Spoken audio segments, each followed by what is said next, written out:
जोङो भारतनि गासैबो नोगोरारिनो जोंनि बर' कसारि अनसाय गावहाय खुंथायनिफ्राय मोनसे मान बावनाय बयनिसिम जासिग्रोबाय। दिनै जोङो सानजारि नोगोर सिमेन्ट साफ्रियाव थानाय बर' कसारि वेलफेयार अट'नमास काउन्सिलनि अफिसनि लांगोनायाव काउन्सिलनिफ्राय जोङो 79 जेनाखि इन्डिपेन्डेन्स डे भारतनि बेखौ जों गाजा गोमजायै बेहाय फालिदों। बे फालिनायाव जोंनि मानव गेदेर chief executive member minister Basumatary फिरफिला बिरहोनाय गेजेरजों भारत हादरनि फिरफिलाखौ बिरहोनायनि गेजेरजों जों माखासे हाबाफारि लाबोदों बेहाय जेनाखि जोंनि जानाखि माने नैबे ओनसोलाव बिसेसकै धेमाजि जिल्लायाव थानाय जोंनि जानाखि सुबुं धोन रिटायार्ड टिचार्सफोरखौ सा 44 फोरोंगिरि बिथांमोनखौ जोङो मान बावदों।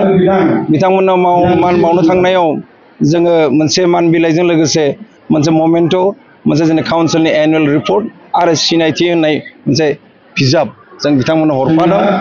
बिथांमोननि गेजेरजों आरोबाव बिथांमोनखौ मान बावनायनि उनाव जोंनि बे ओनसोलाव गुबुन गुबुन जायनाखि फसंथान बिसेसकै जोंनि स्कुलफोरनिफ्राय जोंनि बे हाबाफारियाव बाहागो लादों।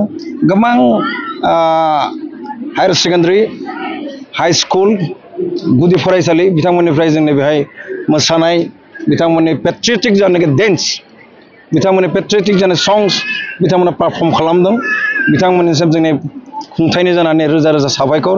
आरो बेवहाय दिनै थांनाय दिनफोराव जाय बिथांमोना बिहोमा होलांदों जोंनि हारिनि बर' हारिल' नङा गुबुन गुबुन हारि माहारियारि जोंनि खाथियाव थानाय जेसेबां हारि माहारियारि गुबुन हारिनिबो बिथांमोना बेवहाय बाहागो लाफैदों।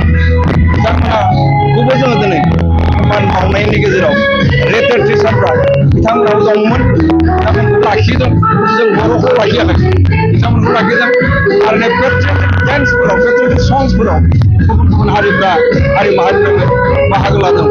आं सानो जोंनि खुंथाया गोदानब्लाबो 2021 मायथाइनि जानाय फेब्रुवारि दानाव जोनोम मोननाय बे फेब्रुवारि दाननिफ्राय दिनैसिम जेसेबां बोसोर जाबाय जों गोबां जानाखि हाबाफारि बिसेसकै काउन्सिलनि हाबाफारियाव गुबुन गुबुन हारिफोरखौ लिंहरनानै जोङो फालिबाय थादों बाहागो लाबाय थादों। आसा खालामो फैनाय दिनफोराव रायजोफ्रा नोगोरारिफ्रा मदद होगोन